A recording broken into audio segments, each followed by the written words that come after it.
Maybe with the Maybe it's the time. new one, we'll.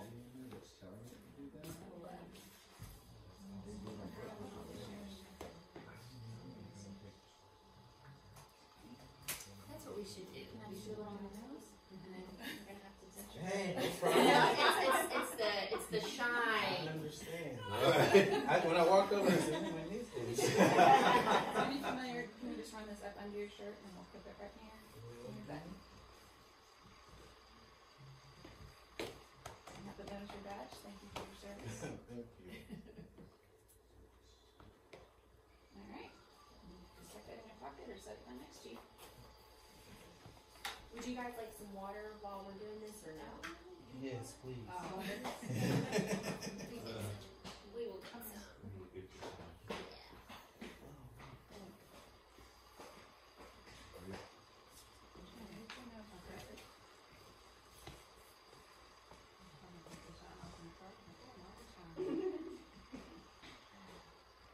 My head shines all the time. Possibly, you know what I'm talking about? Oh, yeah. Yeah. We had pictures. Well, I'm of gonna this powder you girl. up for a second. Oh my There gosh. she goes. She said. We were in the car and Scott goes, "Man, my head is smooth. It's smooth as Casey's butt." He's our baby. He's a baby. You know what I'm talking about when you get that good shave? Yeah. Like there's often sometimes when I don't, but there's sometimes I'm like, Yeah. Did y'all do family photos? I did this one. We did like portrait photos and profile, like pic photos. We need a new podcast photo, but then we're using the same photographer and doing family photos next month on spring break. So I was like, Thank you, big head water right there. Thank you. try and get it like on the weekend. Well, we can. Do we want to move this one over You want me to put there? it over here? Oh, yeah, we can. Over. just letting you know, I love picture games. You do? I was gonna I know say. Michelle just wanted to talk Diana, and Scott's like. And I was like, We did ours in November. oh. When you get the little kids like doing pictures, I'm Oh, telling and you you. gotta make sure they eat before. Yeah. Like it's all a time thing. The 2-year-old. We got lucky. Peppermint. With the 2-year-old. Initially, when we started taking his pictures, it was good. But then once everybody else started taking their pictures and they hadn't come out yet, so it was like, now it's restless. I've done my part, ready to go. I have a time clock. I'm like, if those things are done in an hour, I'm done. Like we're done. Like we only have so much time to get these things done. It's whatever. There's a beauty in our relationship. And I'm not it.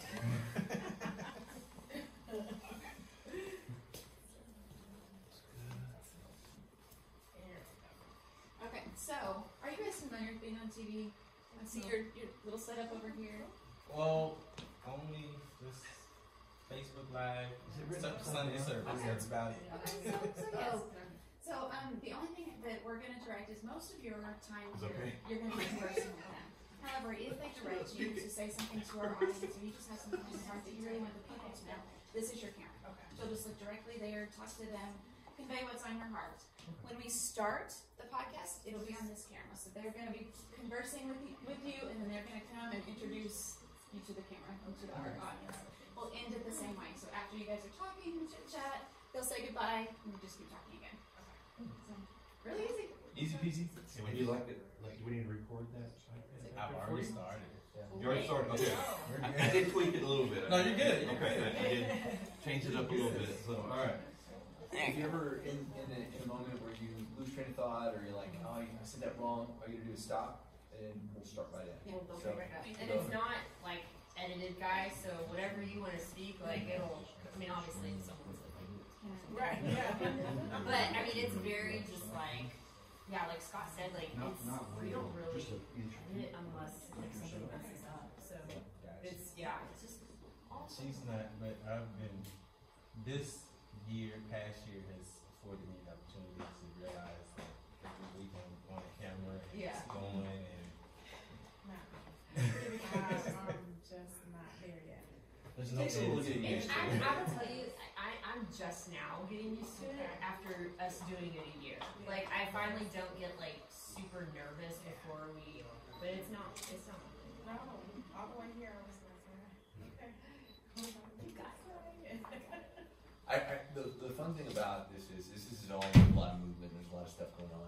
As soon as the podcast starts, this gets silent, and you won't even realize where we're at. Yeah. It'll just feel like we're just sitting here talking. Generally, if I want you to address the audience, or if I'm like, there's a point, I'm like, hey, what would you tell the audience? Anytime I say that, that's when. Yeah. Yeah. And generally, when people are talking, it's the focus is gonna, the camera's gonna be on them and not on. Like, It'll be on y'all, Yeah. not us. Yeah. Yeah. Cool. I'm gonna do is real quick slate. Hey. Can we get the old school one? We can. They still sell them. So digital these days.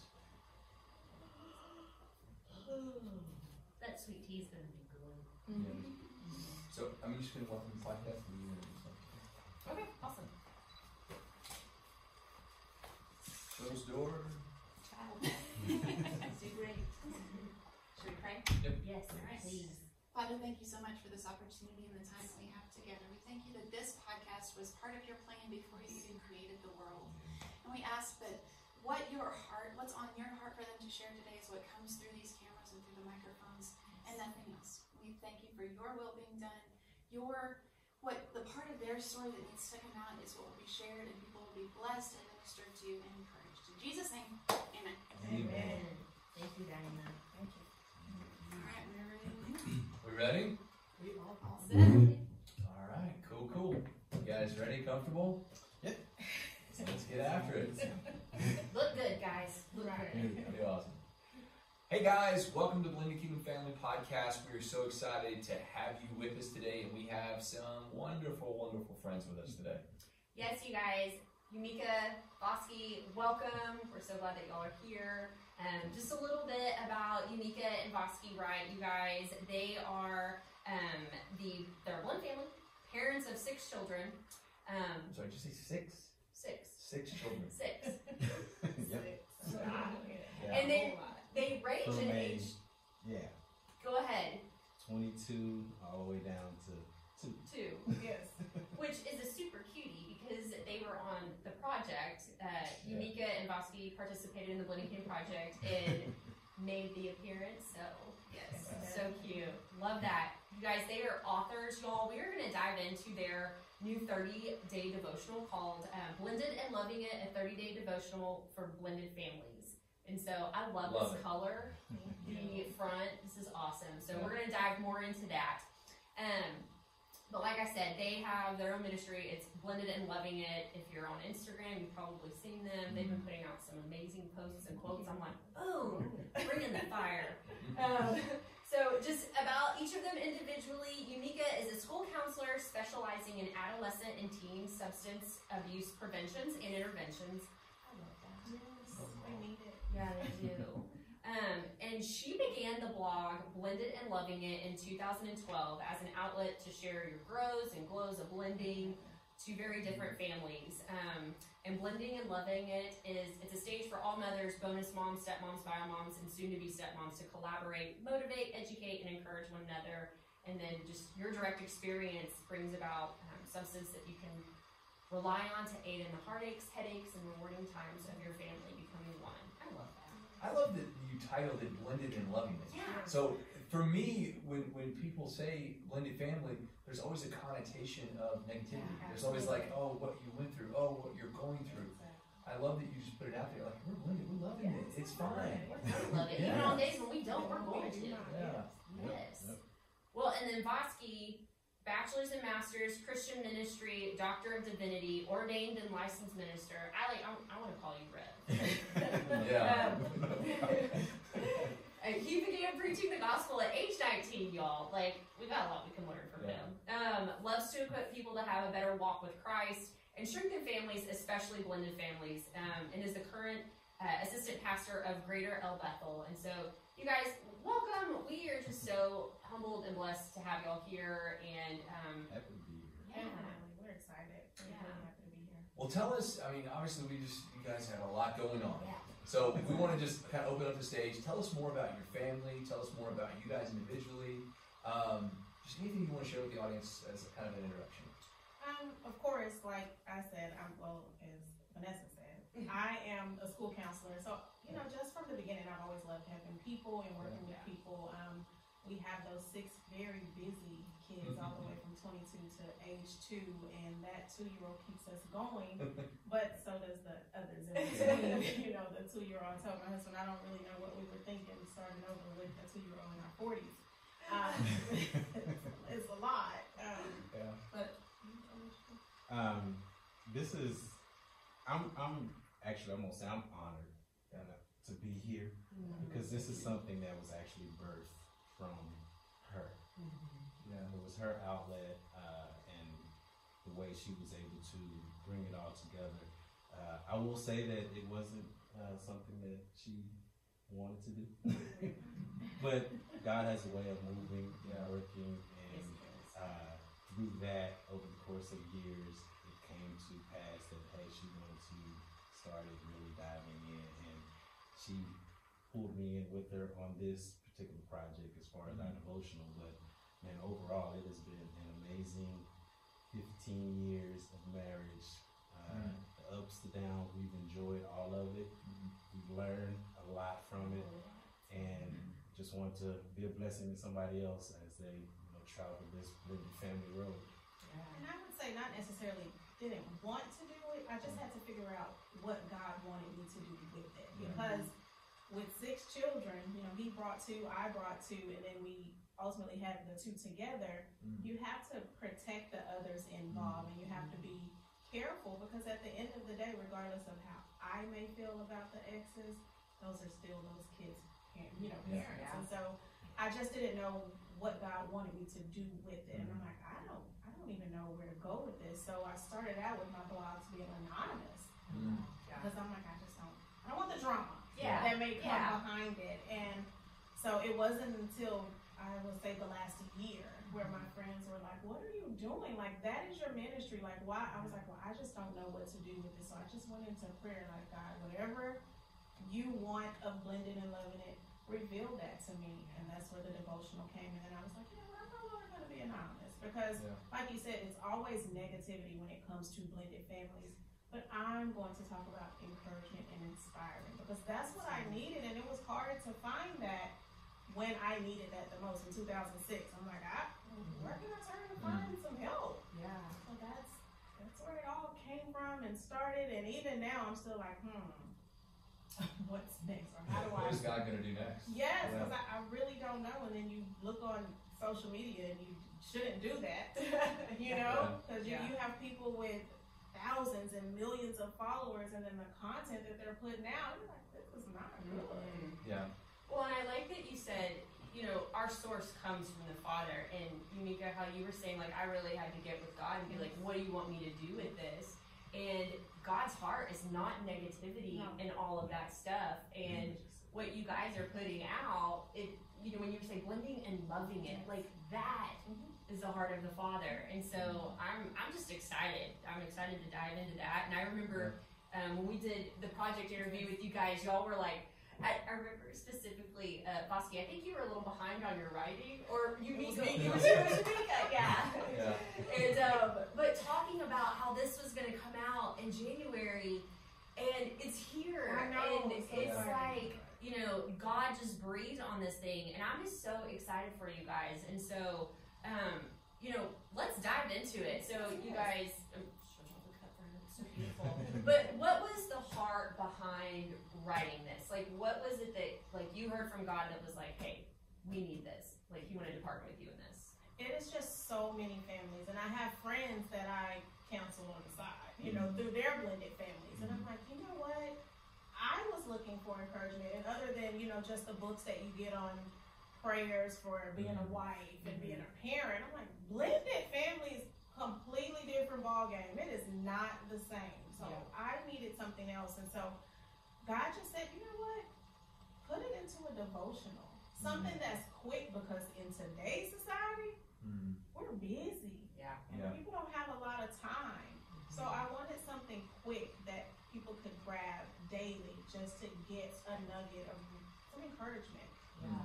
Is it predominantly written for a married couple, or is it written for a family to do together? Is it written for 2 separate sides of a blended family to do together? And who is the audience? It's definitely the entire blended family. So not necessarily a married couple if you're looking to, join into a blended family. So we have a section for the marriage because we feel like your foundation is very important to your blended family. And then it's 7 days to the wife, for the wife. So from my perspective, 7 days from the husband. And then we have 7 days for children and then back to us together as one. I love that. I love that. I think it's amazing, and I think we'll have to partake in this one. We will. Yeah. Now that we have it. We're gonna have to And partake in it. also, what we found to be interesting, there are people that have actually purchased the books as a support, but they've started reading it and they're not a part of the blended family.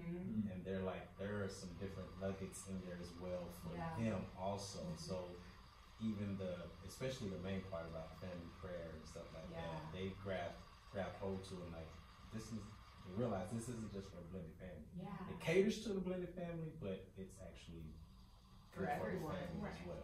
And that's the great thing I think about scripture. Like it's for any type of person, like all over the world. It's for everybody.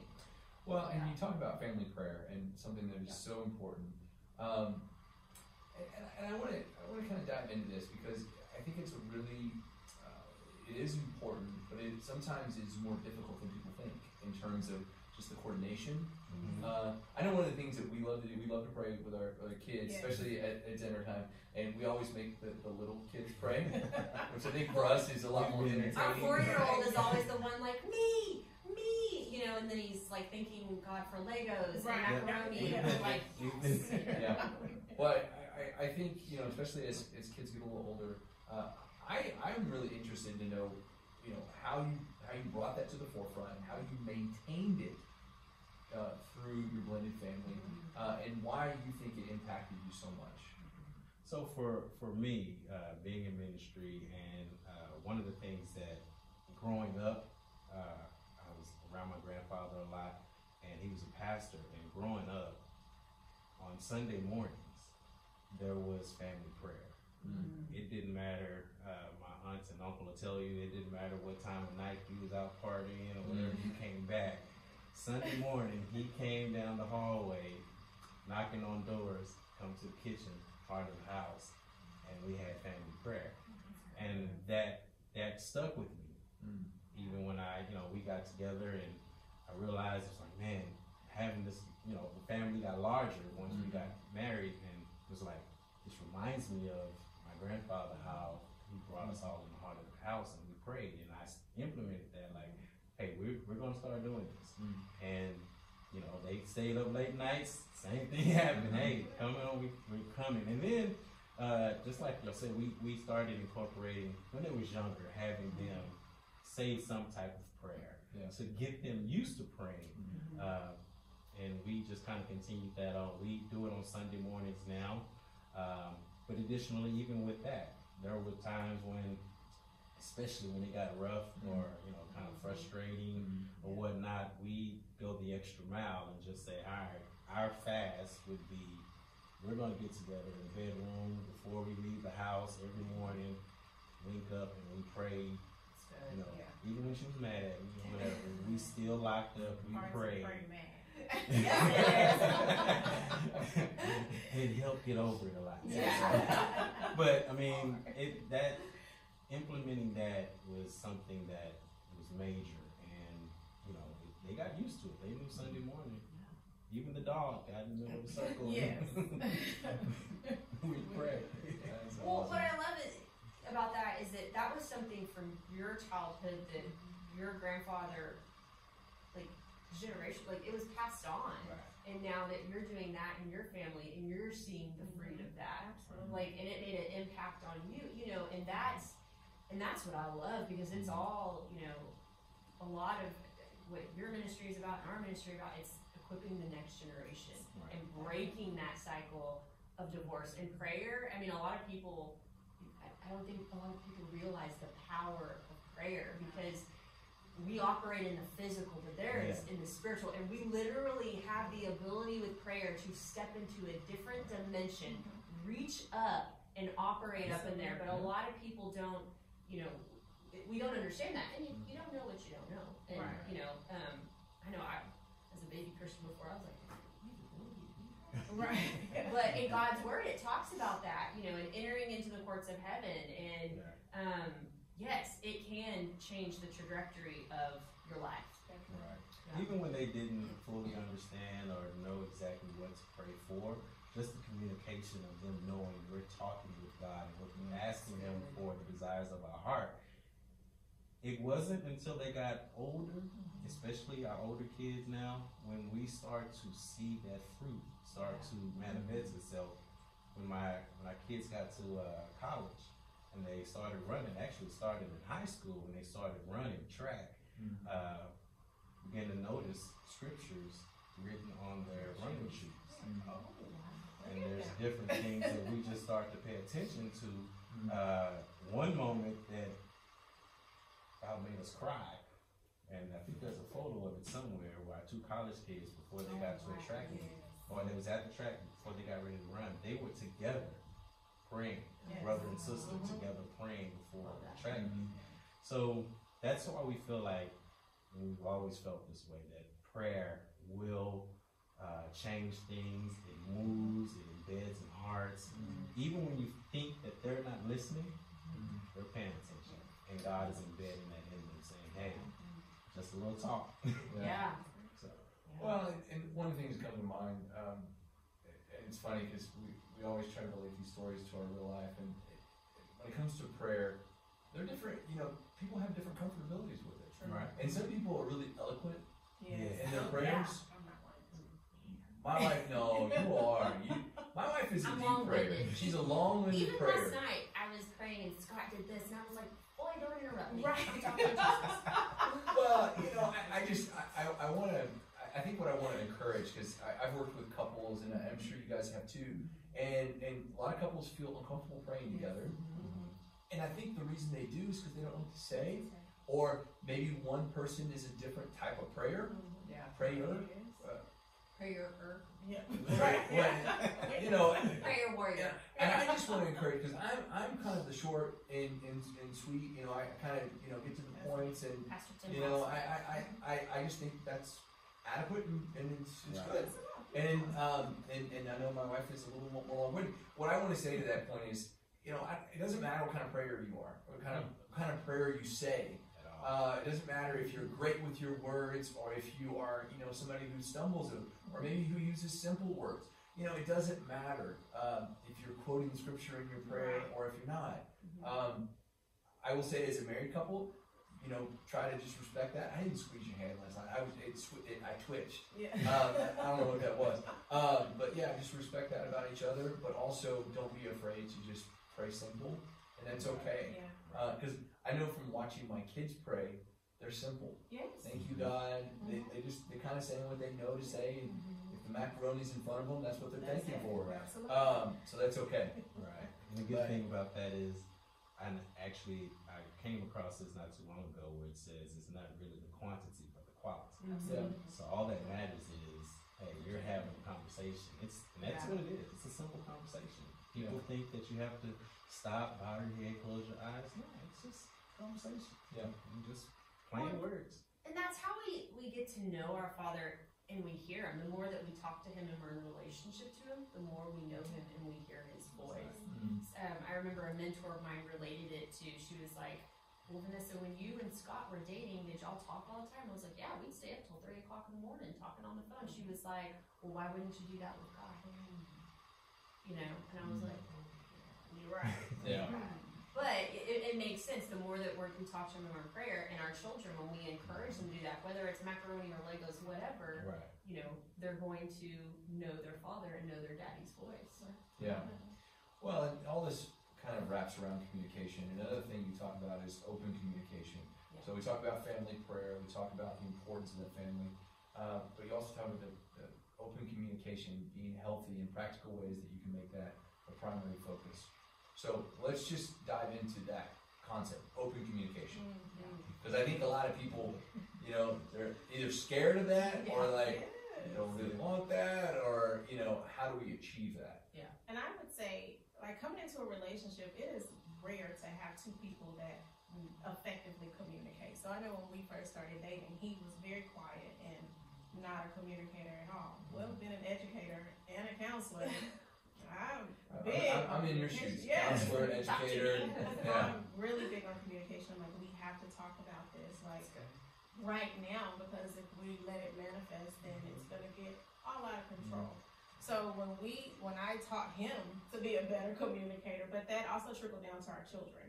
I talk to them as well, like, how are you feeling? How does that make you feel? When they come and talk to us about, my daughter came to me and started telling me some things that she felt about her dad. And so I think you need to talk to him about it. How does that make you feel? Share that with him versus trying to teach them just to keep it closed off. My daughter started out early on writing how she felt down and then would slide me a letter. Because she's like, that's the way I know you want to interrupt me. So, and I can get it all out. He writes letters or very, very long text messages. I'm like, my goodness, could you just call me? But I respect whatever form of communication they like to use. But we also have family meetings. That is huge in our household, where we explain to them what's going on in the family, and then we allow them to have a voice as well. Because there's so many of us, and we all have different last names, I don't ever want anyone to feel like an outsider. And then I don't want the ones with the same last name to feel even like an outsider, like we're putting more into our not non-bio kids. I would normally say stepchildren because they're all our kids.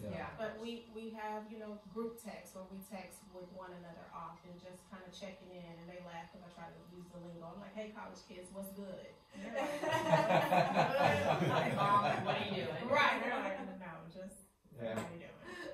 I think that makes it sound cooler though, if we do that every now and then. I did it the other day. Michael said something to me, and I go, all right, bet. Exactly. And I was like, look at that. Like, I heard it somewhere, and I'm like, that sounds good. I've used it before. She was like, Mom, really? That is hilarious. I love it. Well, and I love, like, in technology, that you guys have the group text. And I think that's the first time I've ever heard of someone say, like, they put all their kids on the group text. We're in there. It's all. I mean, It's 7 because the 2-year-old doesn't have a phone. I was going to say 8. Not yet. But that's a good way to make it all inclusive. And, when you talk about giving the kids a voice, and letting them express themselves, and doing that in front of everyone,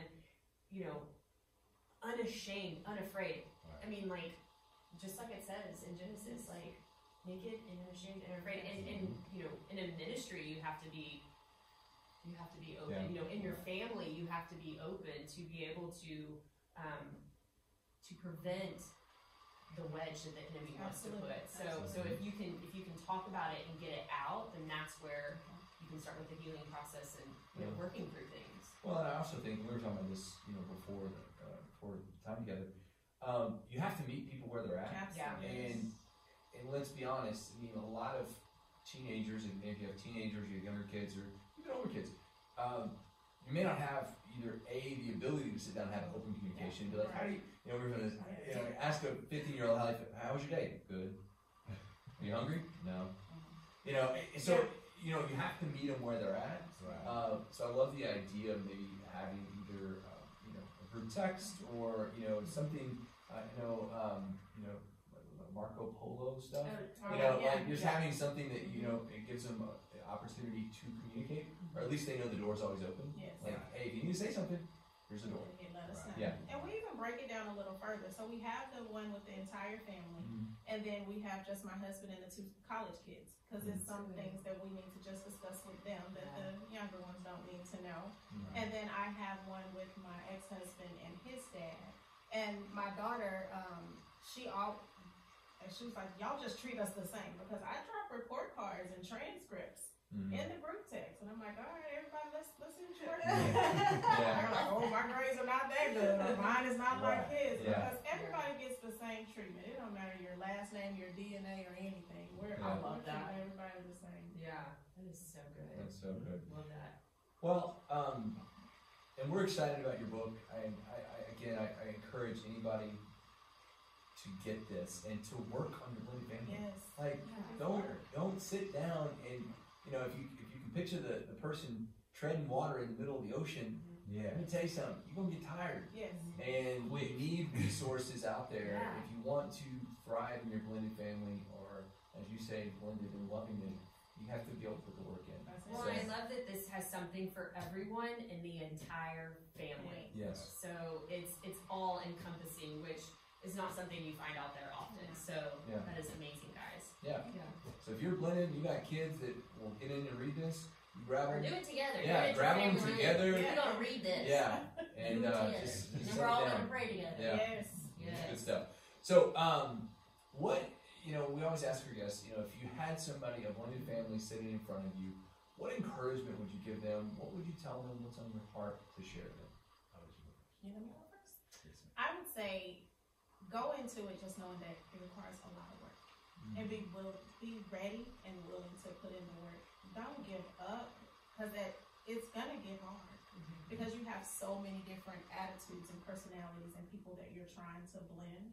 But make sure that God is in it first, and then build from there. So I thought you were going to say this. That's why I said when you go first. But that's fine. We're a team.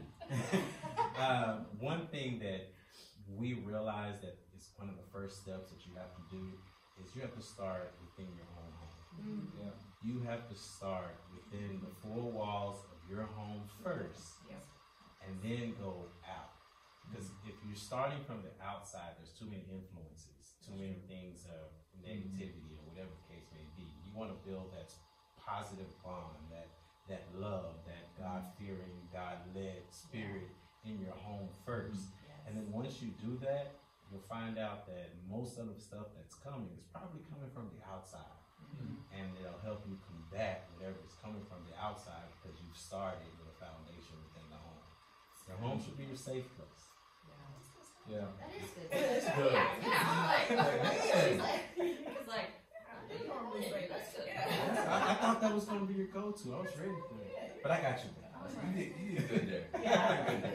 I relate to you in a lot of ways because the wives kind of they directed us It's the in passion. ministry. It's the Right. passion. Yeah. I love that they put it out as we had a choice. We really didn't. We really didn't. Right. I It's think like, she it's said like it up the there. we. Yeah. When I say we, Yeah. you're like, you mean me when you say we. Like, you Yeah. know, She, that your wife would do that like, we need to do this, and I'm like, you mean me? Right. Because I'll say, go ahead. She looks at me. No, I'm kidding. I meant you. So it's awesome. Well, you guys, one of our last questions that we always like to ask, Blended Kingdom Family is the name of the ministry. What is a Blended Kingdom family to you guys? What does that mean to you? Man, I think it's the word kingdom for me. The blended kingdom, which means, we can even go back.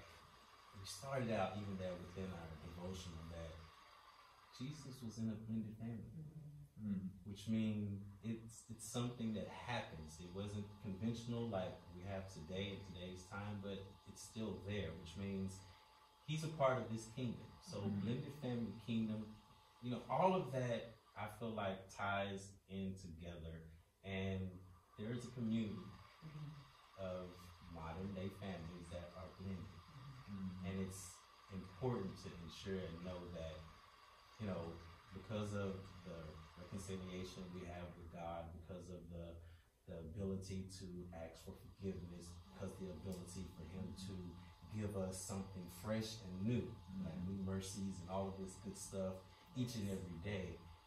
Don't feel like, I think that we should all not feel like that. Is God pleased with how I'm now going?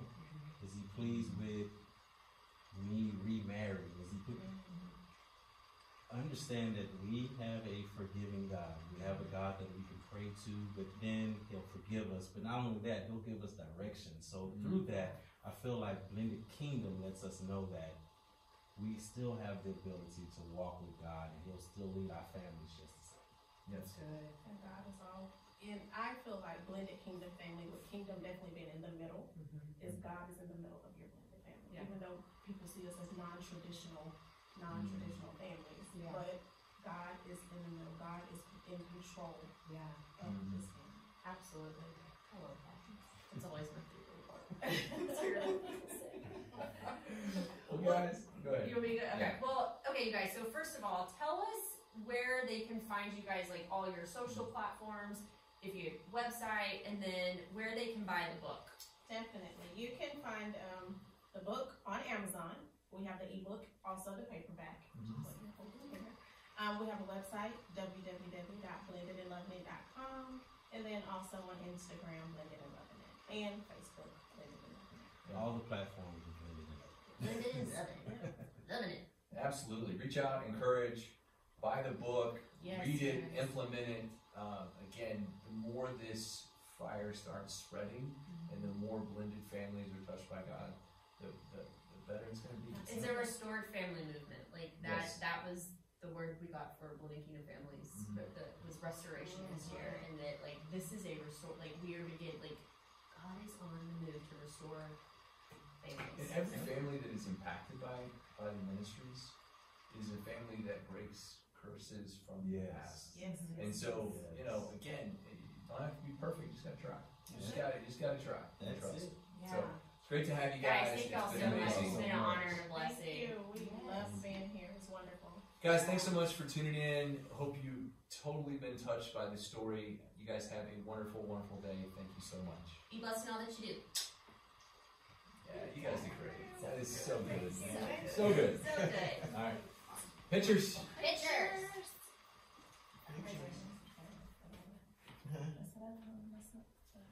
You're right.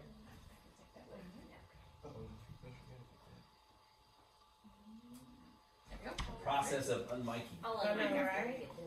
Molly's gonna take Okay. a picture. And guys, we will send y'all the pictures, the clips, and all that Yeah. stuff, and everything, and tag and everything. Brilliant.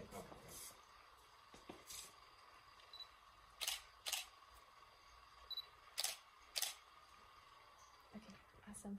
Yay! Perfect. Awesome. All right, now y'all have the dudes. The I dudes know, time. right? Oh, we have another one? Yes, you. Oh, yes.